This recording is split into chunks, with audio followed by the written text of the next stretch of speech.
Assalamualaikum warahmatullahi wabarakatuh. Perkenalkan, nama saya Linda Vera Putri, NIM J3A 117059. Pertama-tama saya ingin mengucapkan terima kasih banyak kepada Bapak Muhammad Al-Farisi selaku dosen pembimbing dan kepada Bapak Guru Ramdhani selaku dosen moderator. Langsung saja, latar belakang saya mengambil judul tersebut adalah seperti yang kita ketahui, komunikasi mempunyai arti penyampaian pesan dari komunikator kepada komunikan untuk mendapatkan feedback atau timbal balik dan mendapatkan kesamaan yang makna. Lalu, komunikasi sendiri mempunyai beberapa bentuk, yaitu komunikasi massa. Komunikasi massa di sini adalah penyampaian pesan melalui media massa, seperti televisi, radio, media online, majalah, dan lain sebagainya. Liputan6.com merupakan salah satu media online yang ada di Indonesia. Liputan6.com mempunyai beberapa kanal, salah satunya yaitu kanal Tekno. Di sini, kanal Tekno membagikan informasi mengenai teknologi di dalam Indonesia maupun di luar Indonesia, seperti gadget, tips-tips, aplikasi, games, dan lain sebagainya. Dan seperti yang kita ketahui, proses penulisan berita tidaklah mudah. Butuh proses untuk sampai kepada pembaca. Maka dari itu di sini saya akan membahas lebih lanjut bagaimana proses penulisan berita dari awal hingga akhir berita tersebut dipublikasikan kepada masyarakat. Nah, di sini saya mempunyai beberapa rumusan masalah. Yang pertama yaitu apa saja tugas dan fungsi wartawan teknoliputan6.com. Yang kedua adalah bagaimanakah proses penulisan berita media online di kanal teknoliputan6.com. Dan yang ketiga yaitu apa saja hambatan serta solusi selama melakukan proses penulisan di kanal teknoliputan6.com. Lalu tujuannya yaitu untuk mendeskripsikan dan menjelaskan rumusan masalah yang telah saya sebutkan tadi. Liputan6.com beralamat di Jalan RP Suroso nomor 18, Gondangdia, Jakarta Pusat. Nah, untuk waktu PKL-nya saya mulai dari tanggal 17 Juni sampai dengan Agustus 2019. Lalu di sini saya menggunakan dua data, yaitu data primer dan data sekunder. Data primer saya ambil ketika saya melakukan pengamatan secara langsung atau saat melakukan PKL di perusahaan liputan6.com. Lalu data sekunder saya ambil secara tidak langsung melalui website resmi liputan6.com dan juga internet dan buku-buku yang relevan. Lalu instrumen yang saya gunakan yaitu ada laptop, handphone, headset, buku catatan, dan alat tulis lainnya. Lalu di sini saya menggunakan teknik pengumpulan data. Yang pertama yaitu observasi. Saya melakukan pengamatan secara langsung di dalam perusahaan liputan6.com. Lalu di sini saya ikut berpartisipasi aktif dari pembuatan berita dari awal hingga akhir sampai berita itu dibaca oleh pembaca. Lalu yang ketiga itu saya melakukan teknik wawancara yang secara langsung maupun tidak langsung ketika saya berada di dalam perusahaan maupun saya sedang menjalankan tugas untuk meliput berita di luar perusahaan. Lalu yang keempat yaitu studi pustaka. Di sini saya menggunakan buku-buku yang sekiranya dapat menambah data dan keakuratan judul yang saya buat. Peran dan fungsi wartawan di kanal teknoliputan6.com. Peran wartawan yaitu ada dua, sebagai komunikator dan juga distributor.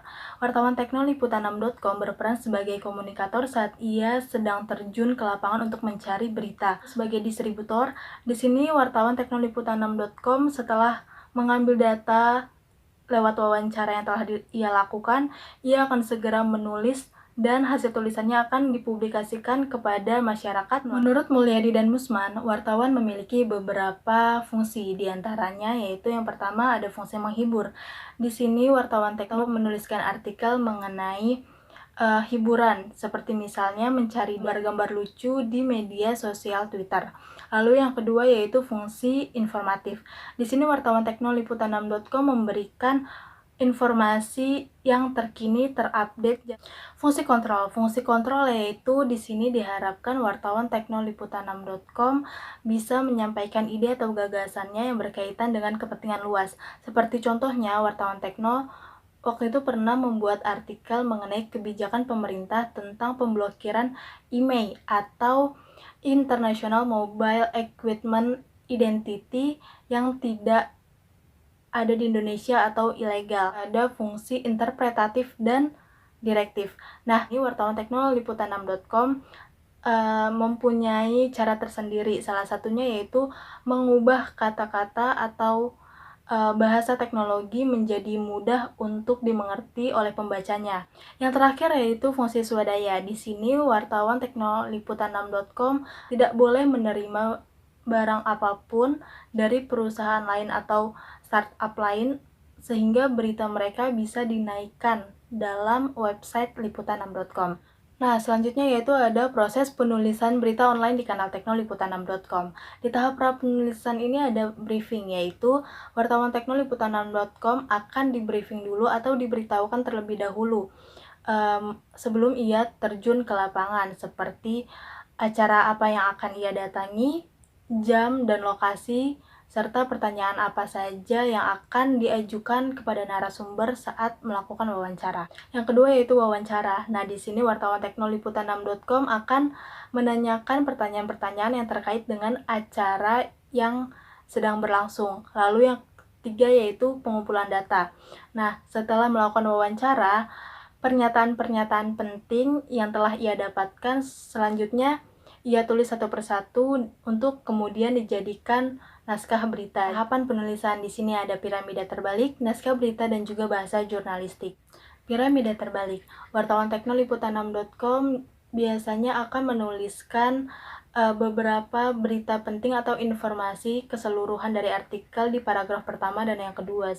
Selanjutnya yaitu tahap penulisan. Menurut Romli tahun 2014, terdapat beberapa komposisi naskah berita seperti judul, deadline, lead, dan juga body. Biasanya wartawan teknoliputan6.com ini akan menuliskan judul terlebih dahulu, kedua yaitu ada deadline.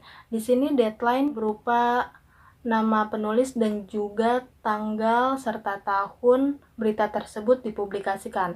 Selanjutnya yaitu ada lead.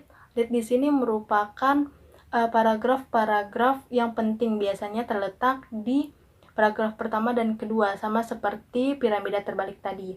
Lalu body di sini merupakan penjelasan dari berita-berita penting tersebut. Lalu yang ketiga yaitu bahasa jurnalistik. Bahasa jurnalistik di sini wartawan tekno menggunakan bahasa-bahasa yang sederhana, lugas, dan juga menghindari kata yang tidak perlu. Lalu yang terakhir itu adalah tahap pasca penulisan. Di sini ada editing, distribusi atau upload, dan juga evaluasi. Biasanya editor kanal Tekno akan mengoreksi atau menyeleksi tulisan-tulisan yang sekiranya tidak penting atau tidak perlu. Ketika semuanya sudah dikoreksi oleh editor, maka selanjutnya akan diupload melalui website resmi liputan6.com.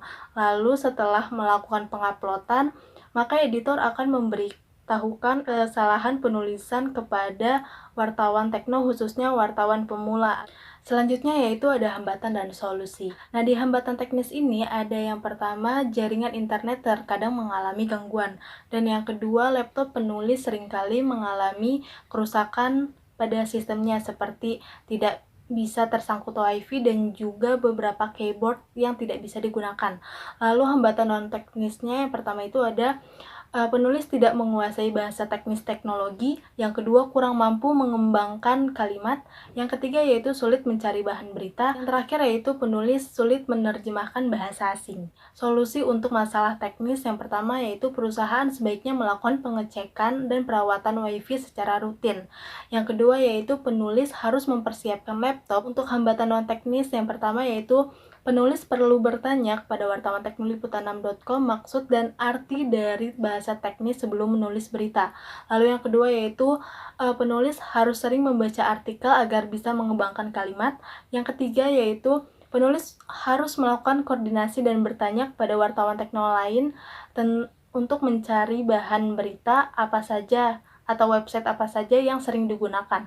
Lalu yang keempat yaitu penulis harus meningkatkan keahliannya terutama dalam bahasa asing. Kesimpulannya adalah yang pertama, wartawan teknoliputan6.com telah menjalankan fungsi serta perannya dengan baik. Yang kedua yaitu wartawan teknoliputan6.com harus melalui beberapa tahapan untuk bisa menulis berita. Yang pertama itu adalah prapenulisan, diantaranya ada briefing, wawancara, dan juga pengumpulan data. Tahap penulisan yaitu ada piramida terbalik, naskah berita, dan juga bahasa jurnalistik. Pasca penulisan meliputi editing, distribusi, dan juga evaluasi. Kesimpulan yang ketiga adalah wartawan teknoliputan6.com memiliki hambatan dan juga solusi yang terdiri dari hambatan teknis dan juga hambatan non-teknis. Sarannya, yang pertama, peran dan fungsi yang berjalan dengan baik diharapkan bisa dipertahankan oleh wartawan teknoliputan6.com.